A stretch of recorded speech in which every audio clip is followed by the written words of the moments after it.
All right, good evening, everybody. Good evening, Father. Regulars here, we have some new people.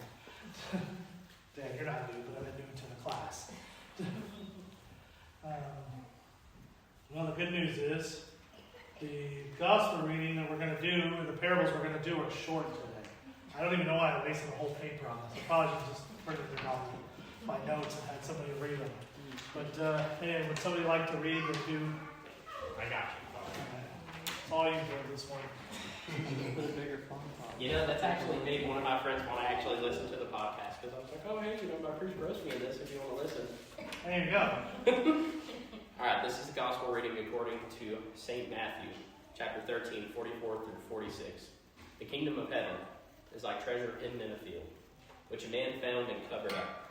Then in his joy he goes and sells all that he has and buys that field. Again, the kingdom of heaven is like a merchant in search of fine pearls, who on finding one pearl of great value, went and sold all that he had and bought I told you it was short. it. Yeah, short speech to the point. I'll make sure. Okay. For some reason, I thought my recording stopped. If it would have, I would just made you start over. I can. Luckily, I'm literate. Yeah, it was short. So you're not the illiterate one. You're the beardless one. I'm trying my best. Hey, we're trying to get your friend to listen, right? So turn this into a comedy skit? No, I'm just kidding. Anyway, I'm glad you're a good sport about it, though. You know. Plus, I know you're going to get me back. So. Oh, it's coming. I've got things in motion that I cannot share, but it's coming. You know she'll tell me if I ask. Oh, no, me and her are in cahoots. You're in cahoots over it? We're in cahoots. All right, well, let's get started. Let's talk about the class now. All right, those are short parables. Let's talk about them. What do you think? Comments? Questions? And we'll just get into talking a little bit about where I want to go with this, but what do you guys take from that? Well, what I take from it is, in both of these instances, I mean, I don't want to say like that one's pretty cut and dry, but the kingdom of heaven is worth more than any material gain that you can hope to give. And it is worth giving up all that you hold on to, all that you covet here in the physical, to be able to pursue the metaphysical, to be able to pursue the kingdom of Christ. Right. That was my interpretation. No, that's a good answer. Anybody else? What I was kind of getting from it was that, like, the kingdom of God should give you that sort of, like, motivation to invest that much.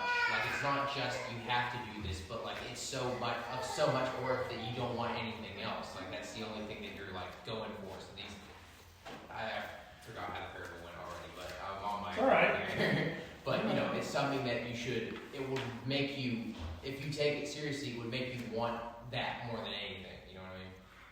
Yeah, this is a short one tonight. The last couple of weeks, we did ones that were a little longer. Last week, we had 3 parables, and they were drawn out, but they all had centralized themes and stuff. This was a little bit shorter. It's a little bit more poignant. And you're both on the right path in this, right? You know, but I want to take it to a little bit of a further question on this and ask you all, how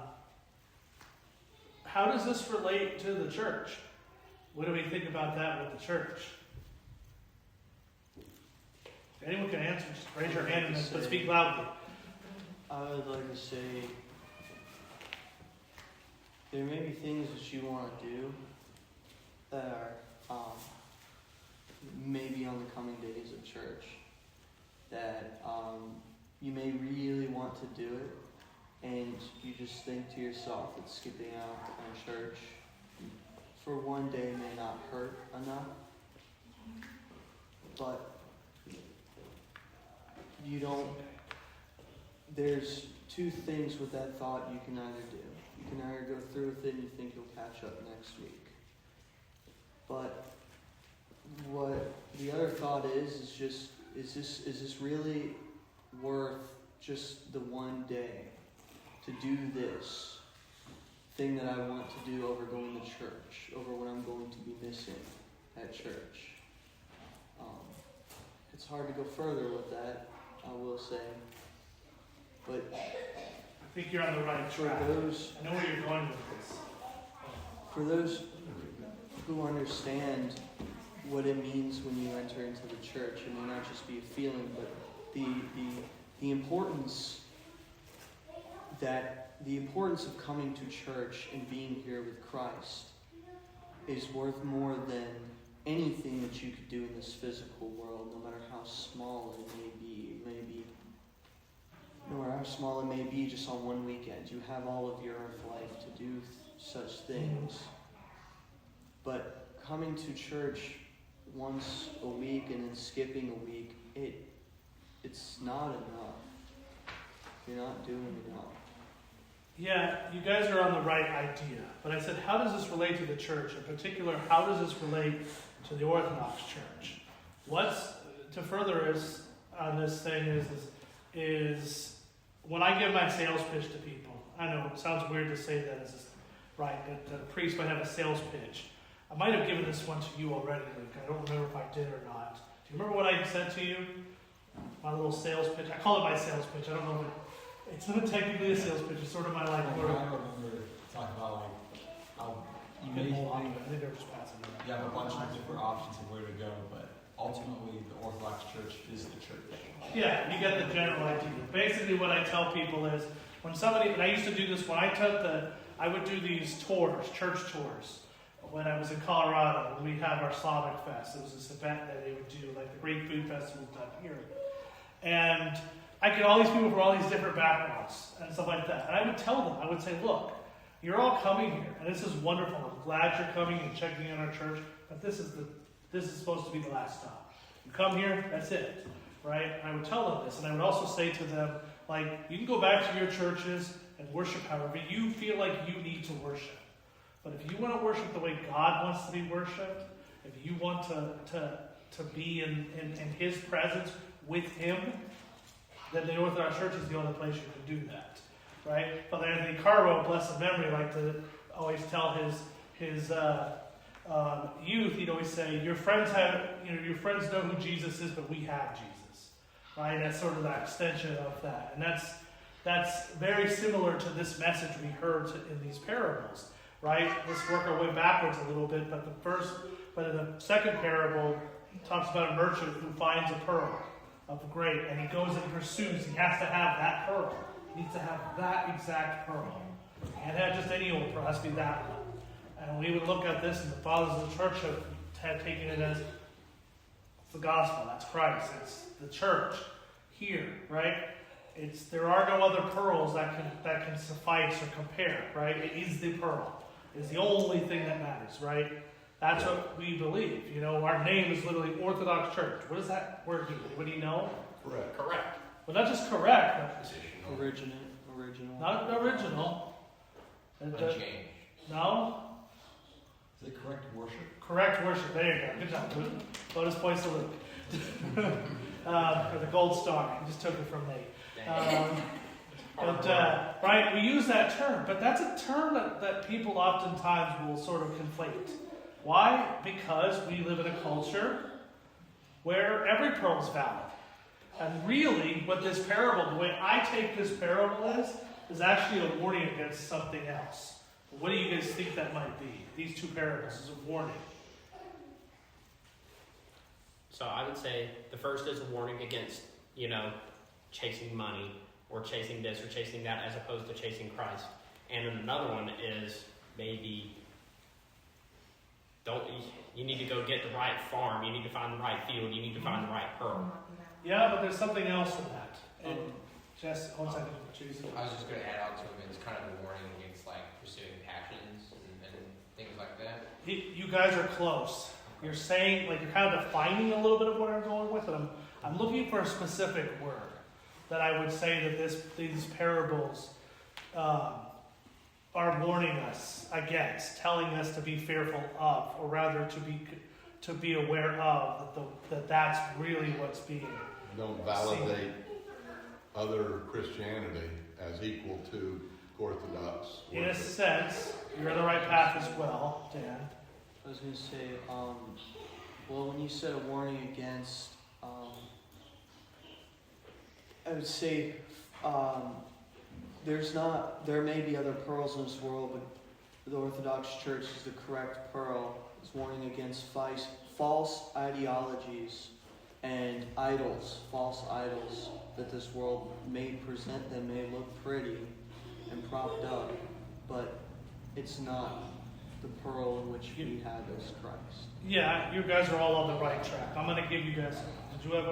Is it like lukewarm Christianity where people give like value in things that they choose instead of what was given to us to value? You're all close. So I'm going to give an analogy, and maybe you'll come up with the word I'm looking for. Okay?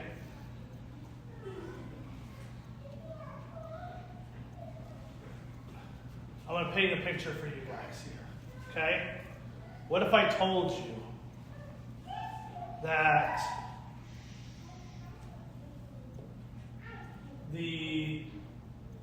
let's just go with this. What if I told you Georgia Southern University, hypothetically, his football team was going to play the Georgia Bulldogs this weekend? They're not playing each other this weekend, but let's go hypothetically on this situation.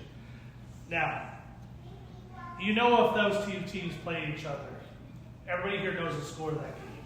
It's going to be like 85-0. Georgia's going to just destroy Georgia Southern, right? I mean, after last week, even on a bad day, they would destroy them, right? There'd be no fight, right? Now, go with me on this for just a second. You know when you watch college football before the games, they will typically say, here's the picks of which teams they think are going to win, right? And you hear these experts who always say that. And there's like certain commentators, or like Pat McPhee, the former punter for the Colts, who has this podcast. He always likes to pick the other team, even if the team, or not always, but he oftentimes will pick the underdog just because he wants to be different, right? Now, all experts are going to pick Georgia to win that game. There's always going to be that one person who picks Georgia Southern to win that game, because there's always a chance that Georgia Southern could win, right? But we all know Georgia's not losing to basically they're a Sun Belt, right? Georgia Southern's a Sun Belt conference. Yeah, right? Division One. Or better yet, just right? Georgia wasn't playing UNLV. Well, UNLV could get able to fight. Now UNLV could. UNLV a few years ago could not give Georgia a fight. UNLV now could. So that's maybe a bad example. Here's a better example. When I was leading with this, okay? You would all agree that there's a little closer in that sense, okay? Now, let's take Zoe, who's back there with the girls. Let's put them in football gear, okay? And let's have them play Georgia. Who's winning that game? Georgia. Are you sure? Absolutely. You're 100% sure? Yes. You absolutely can guarantee me that Georgia will beat Zoe and the girls back there. I mean, she's got a spirit, but Yeah, she's got spirit, but we'll give them 8 other girls so that they can have at least a full team to play against, right? You laugh at this, and it's a silly thing, right? It depends on what. But hold on a second. This is where I'm getting at with this, all right? So, what if I told you that the 11 girls we just made up as a team are the same level as the Georgia Bulldogs? What would you say to that? Besides the fact that Father, you were saying. Based on what? I'm just saying they are. I'm saying that they're equally as good of players as an opinion or in reality? No, that I'm telling you it's the truth. No, facts. well, I mean, if they're if they're just as good, then it would be 50-50. No, I'm telling you they're good. I'm not proving anything. I'm telling you they're good. There's no facts. That's where I'm going with this. Oh, okay. You're just saying that they're good. I'm saying that they're good. I'm telling you that they are objectively as good as girls, as the college faith. team.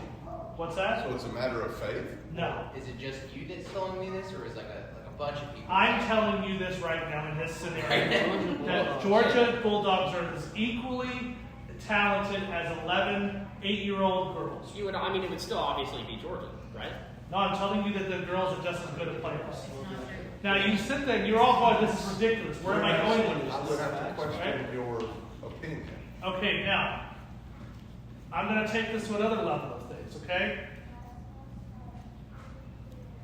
Anyone here ever worked fast food? Yes. Actually, All something right. like a week. Okay, you guys have worked fast. Most of you have worked. I've never worked fast food. I've never worked fast food. But you know what? I won't say it. I was going to make a joke, but I don't want to edit this. I'll say it after this is done. But it's not bad. I just don't want to say it. Most of you work fast food. Would you say you're a decent? I know you're a good chef because you told me before. I love a good line chef and Okay. a good fast food chef. All right, so fast food. line cooks. Yeah. Any line cooks here think that they could compete against Gordon Ramsay? Oh, no, I'd get demolished. You get demolished. Maybe you, Jesse. I grew up What in a am I restaurant. what I'm competing against? Like the ability to make a good dish, or the ability Would you to, consider like, yourself make as the good dish? a chef as Gordon Ramsay? I'd have to meet him. Do you think you're as good a chef as Gordon Ramsay? No. Who's got like 25 Michelin stars or however many Michelin stars? Well, he's so famous, that does call into question how good he is. Right. You know, he's more of a TV personality. Doesn't matter. Right. Doesn't matter. Well, he used to like fake going to hotels Okay. and then reviewing food. So you would say because of his TV stuff, there's some Yeah. shiftiness to that, right? Yeah. But would you put him on the same level as a random fry cook at McDonald's? No. No. Okay, so football players, same level. Fry cooks, same level. Musicians, Beethoven, Mozart, Lady Gaga, are they all the same? Different That's genre. subjective. Yeah, I'm biased. That do you like Lady Gaga? I mean, her leaders are not. Okay, I'm just using okay. But you're saying subjectively that they're Well, that's it's two different genres. Also, two different time periods. What Okay. people like back in like Mozart's time isn't the same as Lady Gaga. You know, the Structure. majority of people. but composer wise, is one objectively better than the other? Yeah. Yes. Is Mozart better than Lady Gaga? Yes. Yeah. Yeah, as far as In the ability to do what he did, yes. Hold on a second. An ability to what he could do, yes. How so? I could be mistaken here. I could be thinking. It's okay. You're allowed to be Wasn't he mistaken. deaf? What's that? Wasn't he Oh, deaf? that's Beethoven. That was deaf. Beethoven. But he Never did it mind. himself. Like, he was made his own structure. Yeah, that's pretty cool. Yeah, that's true. His name was Wolfgang. I think that game. Mozart's was Wolfgang. Yeah. Beethoven's Ludwig. Yeah. Okay? But just stay with me on this. I'm going somewhere with this. I'm using different analogies here to lead you guys to something here. Okay? So, because you guys didn't say the word yet, and I'm waiting for someone to say it, but I'll give you a second if you got it. You'll be- So you would say different genres, different time periods, okay? So we're going to go with that in a second here. So different time periods, but are they equally as good as one another? Would you put them on the same level? Talent-wise, No. okay? So I've done different scenarios here where we've said, well, you know what? We acknowledge that there are clearly people who are good at what they do and clearly the people that are not. What if I said to you, all of that is wrong? Every bit of that is wrong. Every one of those is equal. 100% equal. That the girls playing football against Georgia are as equally as good as the boys. That the line chefs are as equally as Michelin star level chefs, even if they can't cook like that, we're going to call them that. Okay? And the same thing with Mozart and Lady Gaga are the exact same level of musicians. If I said every single one of those was 100% equal, what is that called? Does anybody know what that's called? Perspective? What's that? Like your perspective? No, Generalization. Quality. not generalization. Relativism? Relativism, thank you. That's what I'm talking about. Relativism, is that the word you were You thinking should have of? said relativism. Oh. I figured it out. So relativism, right? So this is where we're going with this, right? Relativism, this parable, it to me, when I read this parable, when I studied this parable, it comes off as a warning against relativism. That it is a warning to the church. When we think about it from the eyes of the church, it's a warning to the church. Because it lays out all the facets of the world and tells you to seek out something that's objectively true and something that's objectively above everything else. And what is the devil's greatest weapon in today's culture and society? And everything that we see. What's he trying to do? Your opinion matters. Your interpretation is right. It's not just that. Your opinion matters, your church is right. He distorts reality. It's distortion of reality. Right? We got into all these weird things, and you guys are like, okay, where's he going with this? And I understand that it can come off weird. I could have used any other analogy, but I used different ones to show you, right, that vast majority of the world would say to you that every one of those things is valid. That if a person has the opinion that 11 8-year-old girls are just as good as 11 18-year-old boys who play for an SEC school, right? Or somebody who cooks at McDonald's is just as valid or just as good a chef as someone who is a Michelin star, or someone who understands music theory and is a composer versus somebody who has 25 writers who could barely read any note music are just as valid, okay? Would tell you all of that's equal. Well, it comes back into the church, because the biggest thing that we as the church have to combat out into the world is a world that tells us that's all valid. How do we see that? Well, think about it from this perspective, okay? What's the number one thing people tell you when it comes to somebody who says that they're gay, lesbian, trans, whatever? They, them, flying helicopter. Okay? What's the number one thing that they tell you when you try to tell them that they're wrong? Love is love, or Stop being a bigot or something like that. Stop being a bigot, love is love, it's all, whatever you want, right? You do you. That's another big one, right? You do you. It's all about what you think, right? Mutual respect. Yeah, mutual respect. Well, what are you respecting? You're not mutually respecting. You're demanding that I respect you. You're demanding that I buy into that, right? Even more so, what you're doing is you're asking me to worship at the altar of relativism. You're asking me to acknowledge that, you know what? You are perfectly valid. You want to tell people you're a woman and you're a man? What's the other thing you also hear? Who am I to judge? I'm not allowed to judge. I shouldn't judge. Right? Jesus said never judge.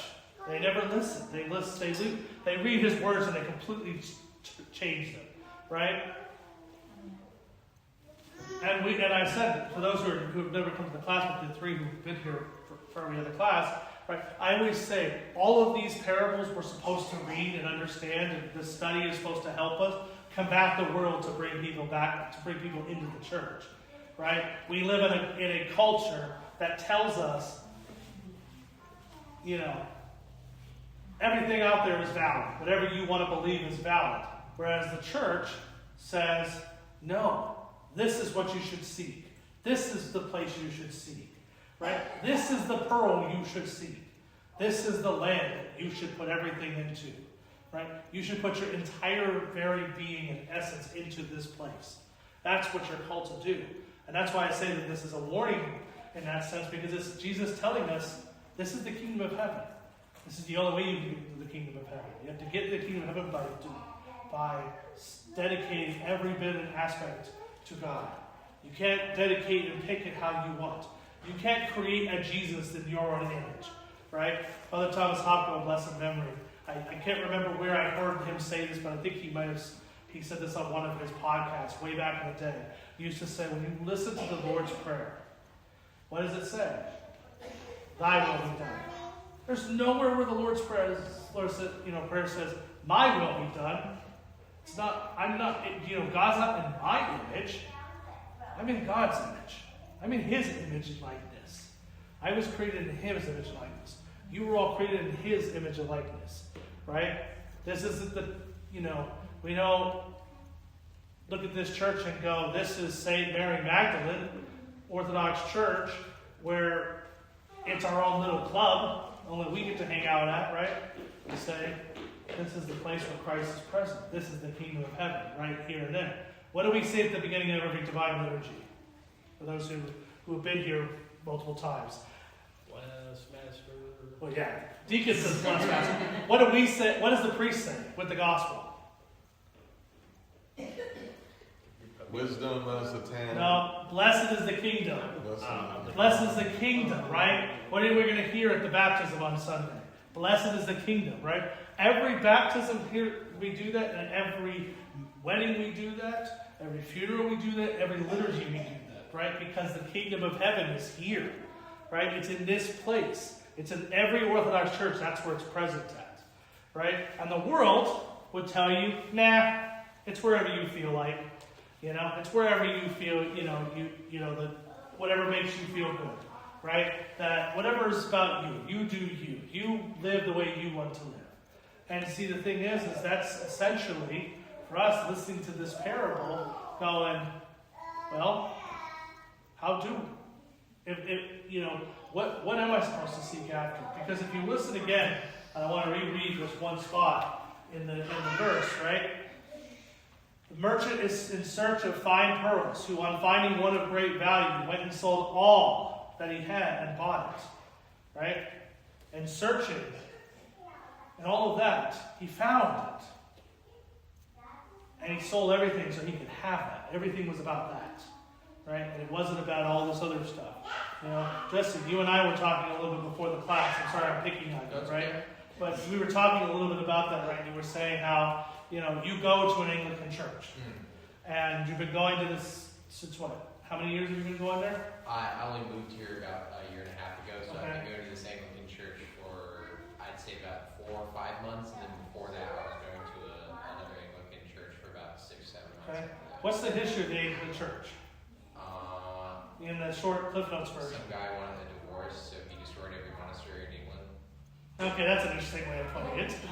That's what I heard of. King Henry wanted a divorce, so he destroyed every monastery. I mean, the monastery part was the... I got mad. What's it? Well, let me ask you this, though. Why didn't King Henry, where the Orthodox Church permitted divorce, why didn't he go to the Orthodox Church? Because he wanted a quick solution. Lack of orthodoxy in England at the time. In a way, There's some truth to that. But he wanted a quick solution, but even more so. What was it? What did he become? What did Henry become after? What's that? A relativist? No. And he became the head of the church. He became the head of the church, right? He was the head of the church from that point on. He became a pope in that sense. Yes. He became the pope of the Church of England. He allowed it. He made the church in his image. He made it about what his desires were instead of the desires of God. In the sense of it, he's one of the first relativists, right? Many of the Protestants are the very first relativists, right? Every church that's ever broken off in schism with the Orthodox Church is, in a sense, the relativists. Why? Because they're trying to shape something that fits their mold, right? Their particular flavor. How often do you hear people say when they come into a church, I like this church because it has things for my kids, or a great coffee shop, or the music's nice, the band is nice, the sermons are good. None of them say that about this church. Kidding. About the last part, actually. Right? How many of them come into the church and go, I came here because of Christ? How many came here when they say, I came here because of Christ? I came here to shape myself. There's always something that's like they're looking for. And I tell people this all the time. I say, when someone will say to me, like, since I like to pick on people and use names, right? Margaret Maria will say to me, sorry, Father, we missed last Sunday. We got up late, we went to St. Paul's instead. I don't care. I don't have a problem with that, because what did they say? We're not going to an Orthodox church. Oh, we went to the Catholic church down the street. No, they went to another Orthodox church in town, right? At least they went to church, kind of a thing. Like for me personally, I've always said this, and I said this to Father Thomas recently. I said, look, if my people stop coming here and go to your parish, as long as they're going to church, I'm happy with that. And if they and some of this, and I don't steal from you, and you don't, obviously, because priests are weird about it. They feel like, they're your people have been coming. You kind of like, they become yours. And that's true in a sense, right? But the really bottom line about it is, as long as you're pursuing Christ in an Orthodox church, it doesn't matter. If we have, if someone says to me, Father, I'm going to be at Hilton Head this week and I'm going to go to Beaufort instead, go for it, right? If you travel, go to another Orthodox church, right? You're not like stuck in this one, right? You come for Christ. You don't come for me. Nobody ever comes to church for me. Right? There are some priests who can't admit that because they think that people will come for them or they can't quite relay that message. I'm not talking about that. Okay? I'm talking about the fact that the pearl is here. And the world would tell you, no, you go for whatever makes you feel comfortable. Right? I like to call it the Tim Taylor Christianity, from like Home Improvement. I like Tim Allen as an actor. I mean, there's nothing wrong with him as an actor. I mean, I'm sure people don't like him for various reasons. That's not the point. right? But when you watch shows like Home Improvement, and then that one he had with the girl version of Home Improvement, where I don't remember the name of the show, but it's a sort of thing where it's like, they went to church because it was something that like they did because they liked that pastor there, or there was just kind of a thing because, like church is where you go to hear a good little lesson how to make yourself feel good about yourself and move on with your life, right? It's just, your most important thing is your family and being happy. That's why I call Tim Taylor Christianity. I'm not faulting the show because the show is designed to kind of push that message, right? But that's very much an American mindset, It's feel good about yourself. Whatever makes you happy. Just be a good person, right? Just be a good person. Don't hurt anybody. Let people live the way they want to live. Don't hurt anybody. Just live your life, right? But that's not what the gospel calls for, right? That is not at all what the gospel calls for. The gospel calls us to give up everything for God, to put everything to God, and to pursue it in that place. I asked Jesse earlier, I asked you that question. You go into the Anglican church, I would follow up that question and say, why are you still going to that church? Not asking the answer right now, but I'm saying that's a question that comes down to, why is anyone going to any other church? Right? Why does anybody go to any other church? When the pearl's right here. Why are you pursuing other churches? You should not be pursuing other churches. There's no other church on this planet that represents the image of God and the kingdom of heaven. There is no other church, right? And that's what Orthodoxy actually really stands for when it says correct or right worship. It's saying, essentially, this parable, the pearl is here. Everybody else is wrong. And not only are they wrong, but to pursue anything else could be detrimental to your soul. That isn't to say that there aren't holy people out there, right? Like people often say, well, about like someone like Mother Teresa, who's not even Orthodox, right? Would she be in hell? No, we're not saying that. We're not saying that at all. What I am saying, though, is that from the Orthodox perspective on all of this, it's a lot like playing a table of playing craps at a table. The priest from Vegas is going to make a casino joke here, but when you play craps, you play roulette. Roulette. You put your chips on the thing that you want it to spin around and give you that number. Well, Orthodoxy says put a chip on every single one of them, and you win the big jack. You win whatever the value is based on the odds. But you put a chip on every single one of them in the Orthodox Church. Whereas in other churches, you're putting just one chip on something random and hoping for the best, right? We say, guess what? You put one on every single one of them, you're good to go. We're giving you the best odds possible because if you win, that's all that matters, right? It's the whole thing. You hear this said with sports, right? The score doesn't matter; it just matters who won the game, right? Or the series, right? You see, like, what was it a few years ago? I think in the World Series, like the Yankees or something like that outscored the Dodgers or something like that over the series. But at the end of the day, the Dodgers won it because they won 4 games, right? That's what I'm talking about, right? Here, it doesn't. You have every bit of the win right there. And the world would just say, just score whatever points you want, you'll be fine. You'll get there on your own however you want.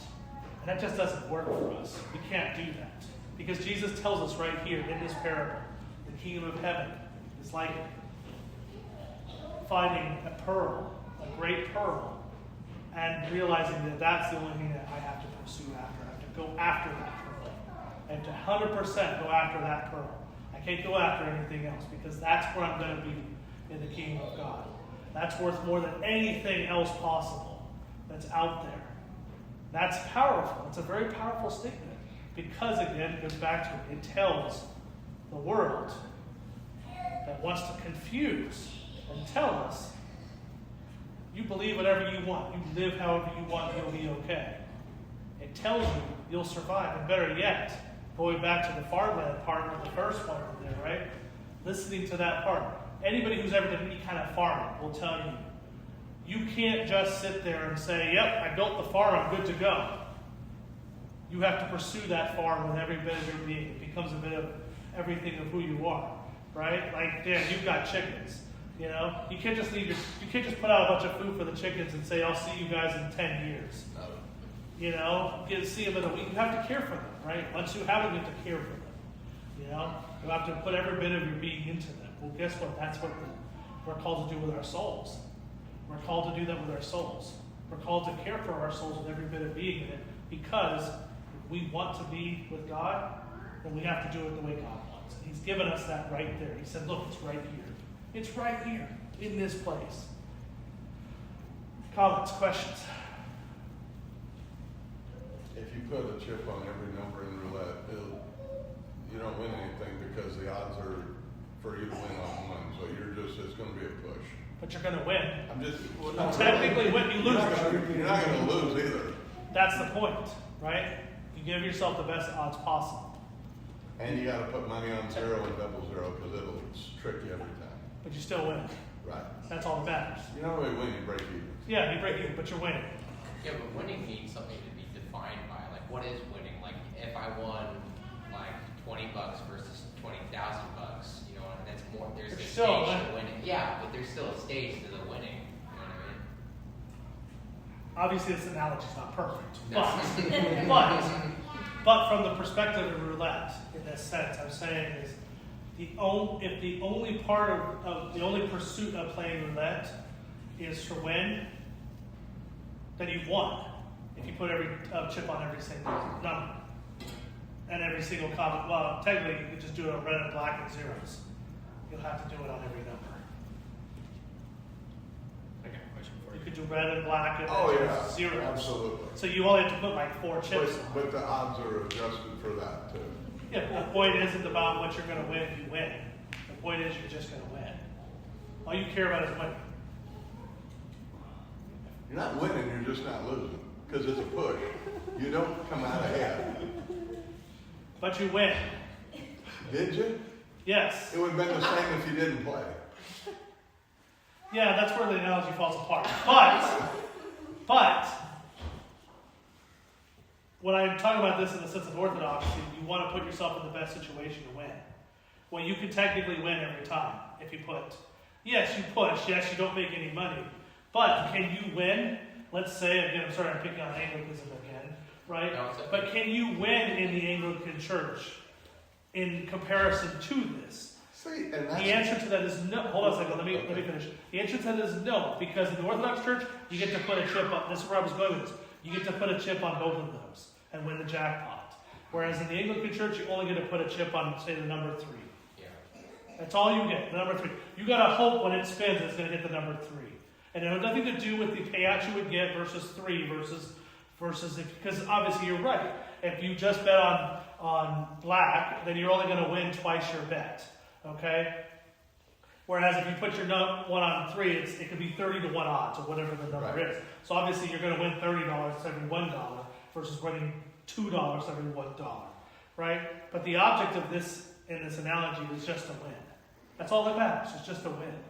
Right? Do you want to? And the thing is you put down 30 to 1, right? That thing's going to spin. What are the actual odds? What's the actual percentages that you're going to land on? I don't know the percentages off the top of my head, but it's 38 to 1, but a double 0 and 0 screws up those odds. Sure, but the percentages here is what we're talking about. Let's say it's 5% chance that you're going to win by hitting it on 3 versus 100% that you'll get by putting on everything. That's where I'm getting at with this. Okay. Right? We say 100% chance of a win every single time. Put everything on those, and you'll win every time. That's where the analogy goes with that. Like I said, don't think too much into this analogy. The idea behind what I'm trying to say is that we give every aspect of what will give you the best chances of being in the kingdom of heaven. Does that mean every single person who walks through those doors who becomes an Orthodox Christian is going to go to heaven and be with Jesus Christ and be in the glory of God? No, because you still have to put in the work, right? We don't believe in this idea of once you're saved, you're good to go, everything's all wonderful and sunshine and cookies, okay? Right? There's still the work aspect of it. And there's many who come into the church and they may convert, but they never fully convert, right? Because they just go, oh, got baptized and move on with my life, right? Hold on a second, Jason. Right? So simply just being here isn't enough either, right? You have to really live it. You have to live Orthodoxy. And that's what I was getting at with all of this, right? Because simply just saying, okay, I'm Orthodox now is not good enough either. It's more than that. It has to be every aspect. It has to be every part of your being, right? Like, I was telling this to somebody the other day. They were asking us about identity.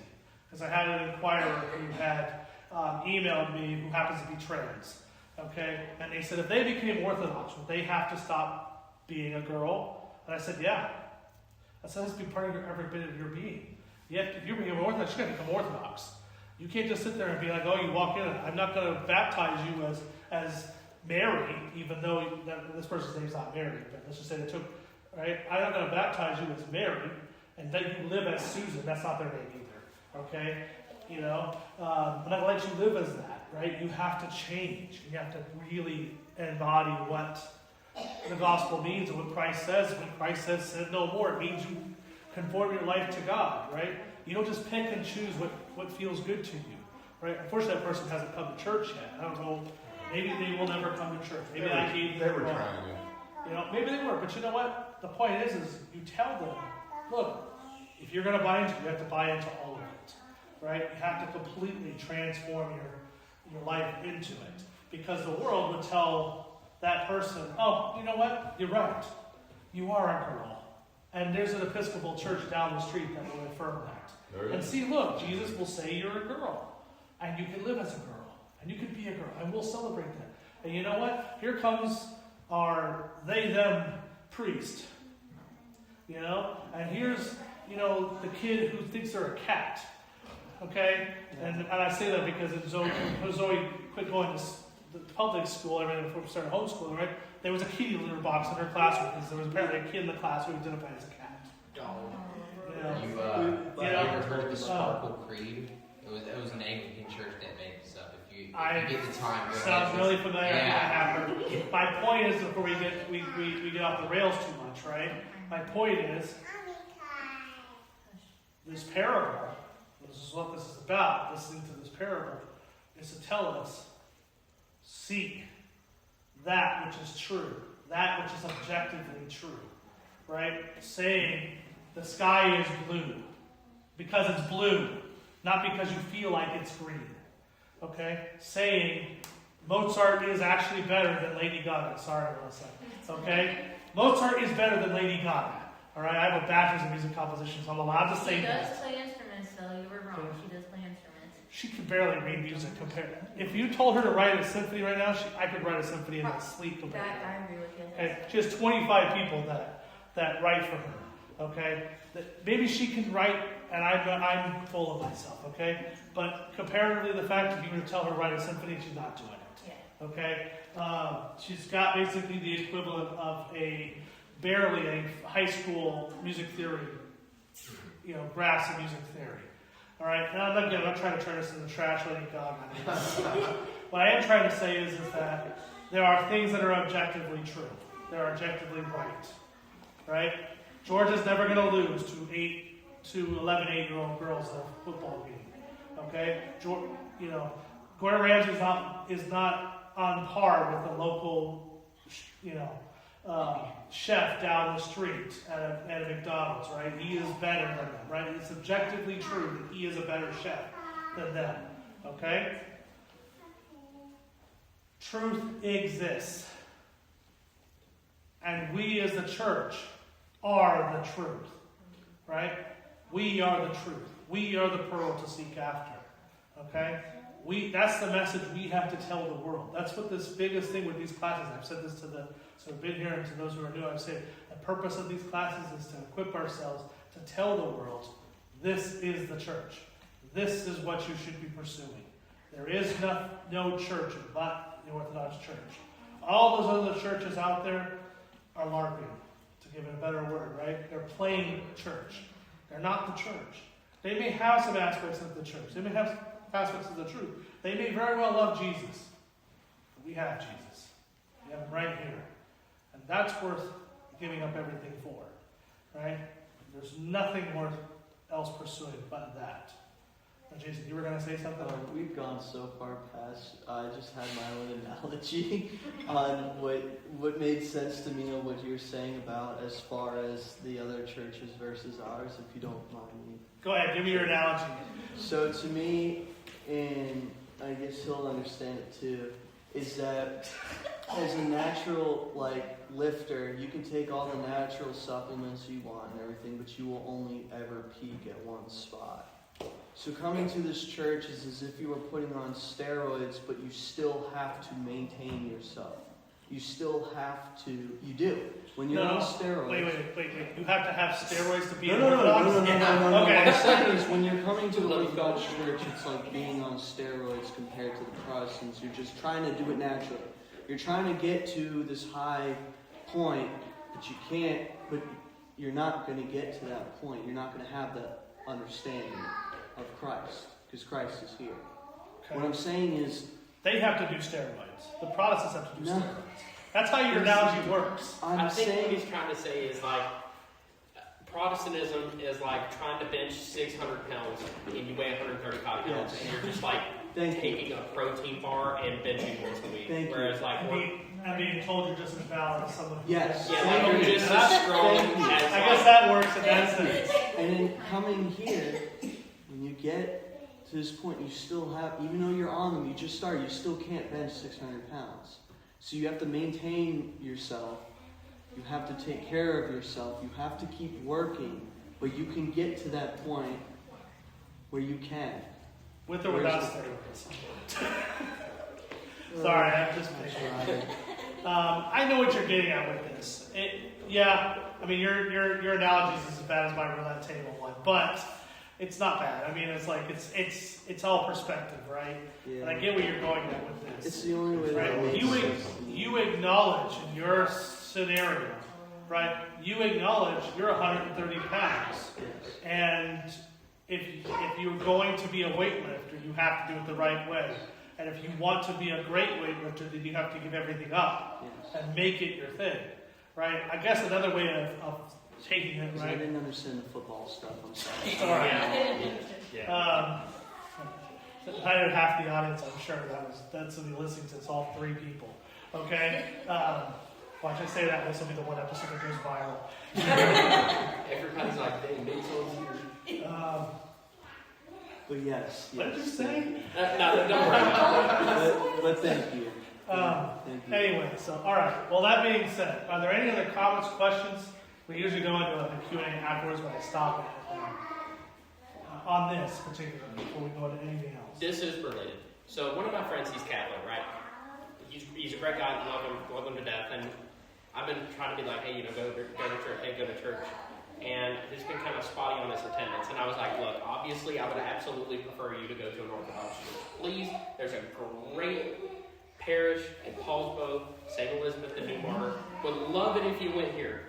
But there is a Catholic church right down the street. Did I sin? Did you sin? Yes, because like I'm trying to like push him to Orthodox, but like, is it better for him to go to a Catholic church than never go to church at all? Well, see, that's the thing. So this is what I was talking about, right? So I'm not saying you sinned. Okay. Okay, I'm not going to say you sinned and, shame on you, right? For those who are listening, he hit his own hand. I did not hit him. Okay? The pizza's angry. Hey, we have to edit this, please. Anyway, did you sin because you encouraged him to go to church? In the sense of it, if you're encouraging him to go to church as a starting point to get him to an Orthodox church, then you're in the right mindset. If you look at it as just go to the church so that way you at least have something in your life, it depends on how you take it on that, right? Some would say at least he's going to church versus going out there and doing drugs. Or whatever it is that he could be doing, right? I mean, it's Washington, so it could be anything. Okay? I was more trying to make a joke about the weather, but I couldn't quite make it work. Okay? He could be out there with an umbrella. I don't know. Is it a sin in the sense of you say, as long as you're going to church, you're fine. That's the problem. That's where we say, no, you can't do that. But if you're saying, hey, let's start him getting there, right? And start talking to him about going to church. And then I'll start pushing Orthodoxy a little bit on him and having conversations with him about the Orthodox Church and the differences between the two. Then you're in the right direction, right? You gotta see it more like you get the foot in the door, and then you take it to the next level, right? Because the thing about it is, when you talk to people, let me ask you this question, a better yet question. How many people here, for those who are here, started reading history that got them interested in Orthodoxy?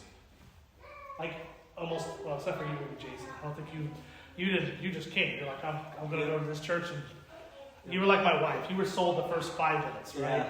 You know, my wife came to Vespers with me on our 3rd date and said, No, I easiest conversion ever. She's like, I'm in. I don't have to do anything, right? I mean, but you're in kind of that same boat, right? Yeah, but I was just looking around. hold on, I don't want to get on a tangent. Okay. But you started out curious. You started reading history. And you started attending services. And then all the other dominoes fall apart. Not fall apart, fall down. Not fall apart. Then everything else starts to make sense. Right? It's a process. So the answer to your question is, if you approach it as a process to leading him to Orthodoxy, then you're fine. If you look at it as, he's going to church, I'm good, did my part, then there's the sin. But is it a sin? That's a strong word to use for this, not to say that it isn't a sin, but to say, like,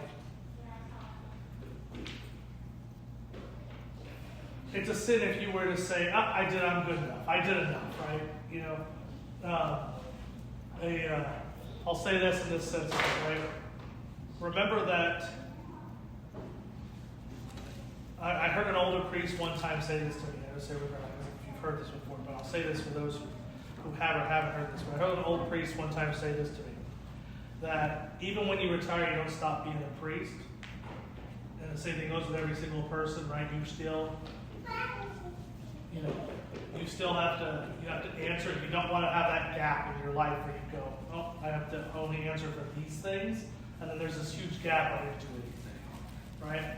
We don't evangelize and just stop and say we're good to go, right? You know, like again, I'm going to bring up Father Anthony Carver, right? But like on his dying days, you know, just having conversations with him on the phone because he was talking about the situation of me coming here and stuff like that, and having a conversation with a guy who was dying, who days later died, still talking about building churches. Because he knew how important it was to keep going on that. Even though he was not going to survive. He could have easily said, oh, I'm good. He could have retired from it all. Really retired from it all. Because even in that, you can't do that. So the answer to your question is, I already kind of answered it. If your friend, if you only push your friend to go to church just so he's going to somewhere to church, then you didn't do enough. If he starts going to church and then you start talking about Orthodoxy, he's gotten used to going to church, then you're going to do it. If you're good with him just going to church, that's the problem. So. Also, on a related note, later on, can you send me some stuff about like the authenticity of the Orthodox Church? Because like I can tell somebody that the Orthodox Church is. Sure, we'll talk about that. Yeah. We'll talk about that after. Does he go because it's convenient, because it's close? No, he was like born and raised Catholic, and like I've been trying to like push Orthodoxy, but it hasn't. The bait's in the water, and like he's just kind of looking at the bait and going the other way. But he does attend the Catholic Church. Every now and again, type deal. You know what I mean? Like the way I was looking at it is like, okay, he's not buying into Orthodoxy right now. I'll keep the bait in the water, and I'll keep talking about Christ. I'll keep talking about the church, and yada yada yada. So he's not a good Catholic. He's Catholic by default because he grew up Catholic. Anyway, we're getting too off track here. The point is you need to, and we'll talk about stuff I can send you. That's fine, but you have to think of it as I got to keep working on this, right? Because at the end of the day, like, and here's the other thing about it too. We keep this also in mind, right? Some people buy into it, like Jason, which is an example, right? Or my wife, really quickly and easily. Others will wrestle with it for years, right? Let's just use you two as an example here. This will be the last thing we'll say, and then I'll switch over to the Q&A stuff, right? But let's just use you two as an example of this, okay? How long have you guys been married again? 6 years. 6 years, that's right. Okay. So, how long were you a catechumen for? Like 3 or 4 months. That was it. I thought it was longer. It really You were wasn't. going to church in. Yeah, I was going to St. Elizabeth. And Right. Paulsville. Okay, so how long were you going there for? Almost a year. Okay, so let's just say a year and 4 months with the catechism or inquiry in the church, right? Okay, so it did not take a lot for you. Okay, now your wife started coming to church with you when? What do you think? Like December? It was after I started training. So Bree, you started coming to church when he started coming here. Is that about right? She went with me at St. Elizabeth also, but she wasn't like actively committed to converting. You know what I mean? Right. Now, we are in the month of October now. Okay? And that's 10 months of you being basically here. Let's just say hypothetically. 11 months if you want to count December into that, right? 11 months. And Bree became a catechumen last month. Right? Was it last month or August? Last month, right? So essentially, right, and it took her a little longer to buy into it, even though for you, being together, because you guys have been together, you obviously talk about these things, right? It took her a little longer to buy into it, right? Like, my point I'm trying to use is that it can be done, it just takes time, right? And some people will take longer than others. Some, what's that? Patience, right? Prayer. Some people, they buy into it in 5 minutes. Others, it takes her. My dad took 40 years to make him convert to the Catholicism, even though he was going to an Orthodox Church for most of my life. Okay, it takes people. Some people it takes a long time. So the point I'm trying to say is, you still got to push them in that direction, but you got to be patient. Ray said it perfectly. You got to be patient with them, right? Because again, back to this whole thing on the parable, and then we'll switch to the Q&A thing. Excuse me. That pearl is worth pursuing. That's supposed to be our thing of saying, if that's worth pursuing, if this place is worth pursuing, then I'm going to do everything in my power to do that. But I also have to understand I've got to be patient. I have to be patient. And that might be even the greater lesson in all of this, is there's a bit of patience there, which we really didn't talk to a whole lesson on that. We could have made the whole lesson on that. But to not get beaten down either. And relying on yourselves, it's going to take time.